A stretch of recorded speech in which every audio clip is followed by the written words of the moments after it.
ಸೇನೆಯು ದಾಳಿ ಮಾಡಿದೆ, ಭಾರತಾಂಬೆಯ ಶಕ್ತಿ ತೋರಿದೆ, ವೈರಿಗಳ ಎದೆ ಬಗೆದು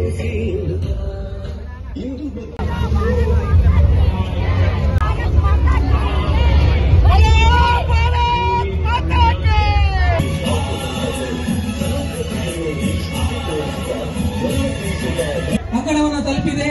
ಬಂದಂತ ಎಲ್ಲ बोलो भारत माता के ನಾವು ಸಬಲರೇ ಎಂದು ಪಾಲ್ಗಾಮ್ ದಾಳಿಯ ಪ್ರತ್ಯುತ್ತರ ಬಲರಲ್ಲ ನಾವು. ನೀವೇನಾದ್ರೂ ನಮಗೆ ಭಾರತ್ ಮಾತಾ ಕೆ ತುಂಬಾ ವಿವರವಾಗಿ ಮಾತನಾಡಲು ಇಚ್ಛಿಸುವುದಿಲ್ಲ, ಏಕೆಂದ್ರೆ ಆಲ್ರೆಡಿ ಈಗ ಮಳೆ ಬರ್ತಾ ಇದೆ. ನಾನಿಷ್ಟು ಹೇಳಬಲ್ಲೆ, ಭಾರತದಲ್ಲಿ ಈ ಮುಂಚೆ ಎಂದು ಕಂಡರಿಯದ ಒಂದು ಆಪರೇಷನ್ ಸಿಂಧೂರ್ ನಮಗೆ ತುಂಬಾ ಚೆನ್ನಾಗಿ ತಿಳಿಯಿತು.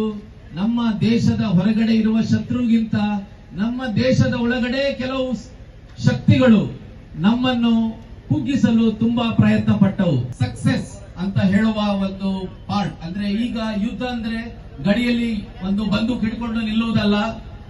ಈಗ ಎಲ್ಲ ಟ್ಯಾಕ್ಟಿಕಲ್ ವಾರ್. ಟ್ಯಾಕ್ಟಿಕಲ್ ವಾರ್ ಅಂದ್ರೆ ಇಲೆಕ್ಟ್ರಾನಿಕ್ಸ್ ಮತ್ತೆ ಐಡಿಯಾಲಜಿಗಳನ್ನು ಚೇಂಜ್ ಮಾಡಿ ಅದರಿಂದ ನಮ್ಮ ಶತ್ರುವನ್ನು ಬಗ್ಗಿಸುವಂತಹ ಒಂದು ಕಾರ್ಯಕ್ರಮ ಆಪರೇಷನ್ ಸಿಂಧೂರ್. ಆಪರೇಷನ್ ಸಿಂಧೂರ್ನಲ್ಲಿ ಭಾಗಿಯಾದ ಎಲ್ಲ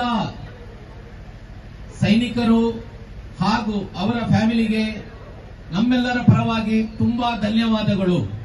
ಅವರು ದೇಶದ ಪಾಲಿಟಿಕ್ಸ್ ಅಥವಾ ಬೇರೆ ಯಾವ ವಿಷಯಗಳ ಬಗ್ಗೆ ತಲೆಕೆಡಿಸಿಕೊಳ್ಳುವುದಿಲ್ಲ. ನಮ್ಮ ಎದುರು ಇರುವ ವೈರಿಗಳನ್ನು ಹೊಡೆದುರುಳಿಸುವುದೇ ನಮ್ಮ ಉದ್ದೇಶ ವಿನಃ ನಾವು ಯಾವ ಒಂದು ಬೇರೆ ಉದ್ದೇಶಕ್ಕಾಗಿ ನಾವು ಹೋರಾಡುವುದಿಲ್ಲ. ಸೊ ದೇಶದಲ್ಲಿ ಈಗ ನಡೆಯುತ್ತಿರುವ ಇಂಟರ್ನಲ್ ಡಿಸಾರ್ಡರ್ ಏನಿದೆ ಅದನ್ನು ಕೂಡ ನಾವು ಸದೆಬಡೆದು ಮುಂಬರುವ ಒಂದು ಅವಶ್ಯಕತೆ ನಮಗಿದೆ. ಅದರ ಬಗ್ಗೆ ಈಗಾಗಲೇ ಸರ್ಕಾರವು ಒಂದು ಹೆಜ್ಜೆಯನ್ನಿಟ್ಟಿದೆ. ಸೊ ಅದು ತುಂಬಾ ಸಕ್ಸೆಸ್ ಆಗಲಿ ಅಂತ ಬೇಡುತ್ತಾ ನನ್ನ ಎರಡು ಮಾತುಗಳನ್ನು ಇಲ್ಲಿಗೆ ಮುಗಿಸ್ತೇನೆ. ಧನ್ಯವಾದಗಳು. ಮಳೆ ಜೋರು ಬರ್ತಾ ಉಂಟು. ಭಾರತ್ ಮಾತಾ ಕೀ, ಭಾರತ್ ಮಾತಾ ಕೀ, ಒಂದೇ ಒಂದೇ. ಆಪರೇಷನ್ ಸಿಂಧೂರ್ ಎಷ್ಟು ಸಕ್ಸಸ್ಫುಲ್ ಆಯ್ತು ಅಂತ ನಾವು ಎಲ್ಲ ಕಡೆಯಿಂದ ನೋಡ್ತಾ ಇದ್ದೇವೆ, ಇಲ್ಲಿ ಟಿವಿಯಿಂದ ನೋಡ್ತಾ ಇದ್ದೇವೆ. ಆದ್ರೆ ನಮ್ಮ ಭಾರತೀಯರದ್ದು ಒಂದು ಪ್ರಾಬ್ಲಮ್ ಎಂತ ಅಂದ್ರೆ, ನಮ್ಮ ದೋಣಿಯಲ್ಲಿ ಒಂದು ಕಡೆಯಲ್ಲಿ ತೂತ ಆದ್ರೆ ನಾವು ಬೇರೆ ಕಡೆಯಲ್ಲಿ ಕೂತು ಆಚೆ ತೂತ ಇದೆ ಅಂತ ನಾವು ನಗಾಡ್ತೇವೆ ಕೂತ್ಕೊಂಡು. ಅದು ತೂತು ತುಂಬಿದ್ರೆ ನಮ್ಮ ದೋಣಿ ಕೂಡ ಇಲ್ಲಿ ಮುಳುಗ್ತದೆ ಅಂತ ನಮ್ಗೆ ಗೊತ್ತಾಗುದಿಲ್ಲ. ಅದು ನಮ್ಮ ಬಾಗಿಲಿಗೆ ಬರುವ ತನಕ, ಆ ಪ್ರಾಬ್ಲಮ್ ನಮ್ಮ ಬಾಗಿಲಿಗೆ ಬರುವ ತನಕ ನಾವು ಅದ್ರ ಬಗ್ಗೆ ಏನೂ ವಿಚಾರ ಮಾಡುವುದಿಲ್ಲ. ಇವತ್ತು ಕಾಶ್ಮೀರದಲ್ಲಿ ಭಯೋತ್ಪಾದನೆ ಆಯಿತು, ಹಾಗಾಗಿ ನಾವು ಕರ್ನಾಟಕದಲ್ಲಿ ಕೂತ್ಕೊಂಡು ಅನ್ನಭಾಗ್ಯ, ಆ ಭಾಗ್ಯ, ಈ ಭಾಗ್ಯ ಭಾಷೆ ಮೇಲೆ ಇವತ್ತು ನಾವು ಒಂದು ವೋಟ್ ಪಾಲಿಟಿಕ್ಸ್ ಮಾಡ್ತಾ ಇದ್ದೇವೆ. ಅವರಲ್ಲಿ ನಿಮ್ಮ ಭಾಷೆ ಅಂತ, ನಿಮ್ಮ ರಾಜ್ಯ ಅಂತ ಕೇಳಲಿಲ್ಲ, ನಿಮ್ಮ ಧರ್ಮ ಎಂತ ಅಂತ ಕೇಳಿ ಕೊಂದ್ರು.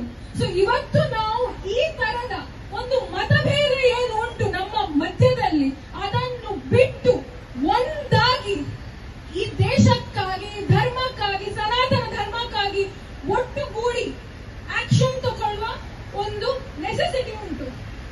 ಆಪರೇಷನ್ ಸಿಂಧೂರ ಆದ ನಂತರ ಆಪರೇಷನ್ ಇಂಡೋರ್ ಶುರುವಾಗಿದೆ.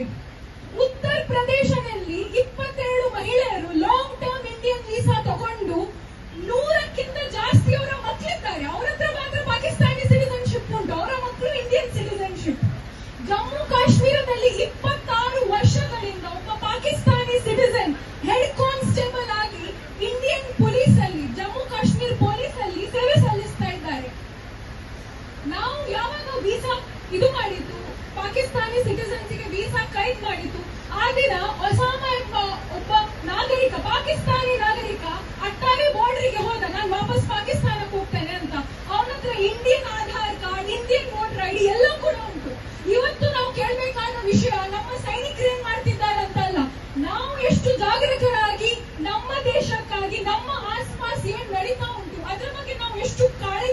ಇದ್ದೇವೆ. ನಮ್ಮ ನೇಬರ್ಹುಡ್ ಅಲ್ಲಿ ಎಷ್ಟು ರೋಹಿಂಗ್ಯಾಸ್ ಇದ್ದಾರೆ, ಎಷ್ಟು ಬಾಂಗ್ಲಾದೇಶಿ, ಎಷ್ಟು ಪಾಕಿಸ್ತಾನಿ ಬಂದು ನಿಂತಿದ್ದಾರೆ ಅಂತ ಅದ್ರ ಬಗ್ಗೆ ನಮ್ಗೆ ಜಾಗರೂಕರಾಗಿ ಇರುವ ಒಂದು ಅವಶ್ಯಕತೆ ಉಂಟು. ಸೊ ಇವತ್ತು ನಾವು ನಮ್ಮ ಸೈನ್ಯಕ್ಕೆ ಕಂಗ್ರ್ಯಾಚುಲೇಷನ್ಸ್ ಹೇಳುವ ಜೊತೆಗೆ ನಾವು ಒಂದು ಪ್ರಣ ತಗೊಳ್ಬೇಕು, that we will be responsible citizens, that we will be citizens who are worthy of the protection that we are getting. Bharat ಇವತ್ತು ಅಮನ್ ಕಿ ಆಶಾಯಿಂದ ಬ್ರಹ್ಮೋಸ್ ಕಿ ಭಾಷಾನ ಕಡೆಗೆ ಹೋಗಿದೆ.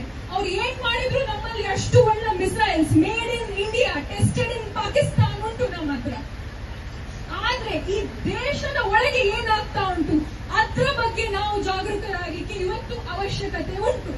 ನಮ್ಮ ಆಸ್ಪಾಸ್ ಏನಾಗ್ತಾ ಉಂಟು, ನಮ್ಮ ಮಕ್ಕಳು ಏನ್ ಕಂಟೆಂಟ್ ಕನ್ಸ್ಯೂಮ್ ಮಾಡ್ತಾ ಇದ್ದಾರೆ, ನಮ್ಮ ನೇಬರ್ಹುಡ್ ಅಲ್ಲಿ ಯಾರಿದ್ದಾರೆ, ನಮ್ಮ ಕಂಪನಿಯಲ್ಲಿ ಯಾರು ಕೆಲಸ ಮಾಡ್ತಿದ್ದಾರೆ, ಅವರ ಆಧಾರ್ ಇರ್ಬೋದು, ಅವರ ಹಿಂದೆ ಮುಂದೆ ಇರ್ಬೋದು, ಅದನ್ನು ನಾವು ವೆರಿಫೈ ಮಾಡಬೇಕು. CAA NRC ಬಂದಾಗ ಇದೇ ಮಂಗಳೂರಲ್ಲಿ ಅದರ ಅಗೇನ್ಸ್ಟ್ ರೈಟ್ಸ್ ಆಗಿದೆ. ಆ ದಿನ ನಾವು CAA NRC ತಂದಿದ್ದರೆ ಇವತ್ತು ಈ ದೇಶದ ಒಳಗೆ ಪಾಕಿಸ್ತಾನಿಗಳು ಇರ್ತಿರ್ಲಿಲ್ಲ.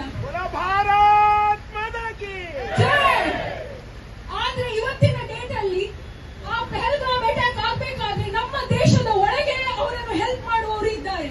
ಯಾಕಂದ್ರೆ CAA NRC ಬಂದಾಗ ನಾವು ಅದರ ಒಟ್ಟಿಗೆ ನಿಲ್ಲಿಲ್ಲ, ಅದರ ಅಗೇನ್ಸ್ಟ್ ಮಾಡಿದ ರೈಟರ್ಸ್. ಸುದ್ದಿ ಚಾನಲ್, ಕ್ಷಣ ಕ್ಷಣದ ಸುದ್ದಿಗಾಗಿ. ಅತ್ತೆ, ಇದು ನನ್ನ ಬರ್ಡೇ ಗಿಫ್ಟ್. ಇದೆಲ್ಲ ಜೀವನದಲ್ಲಿ ನನಗೋಸ್ಕರ ತಗೊಂಡ್ಬಂದಿದ್ದಾರೆ. ನಿನ್ ಮೇಲೆ ತುಂಬಾ ಚೆನ್ನಾಗಿ ಕಾಣುತ್ತೆ. ಇದು ತುಂಬಾ ಚೆನ್ನಾಗಿದೆ ಅಲ್ವಾ? ತುಂಬಾ ಚೆನ್ನಾಗಿದೆ.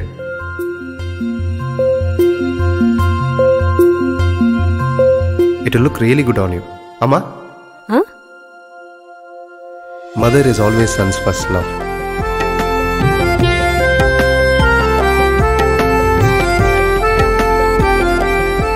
ಪ್ರತಿ ಪೀಳಿಗೆಯ ಪ್ರೀತಿಯ ಮಳಿಗೆ GL ಆಚಾರ್ಯ ಜುವೆಲ್ಲರ್ಸ್.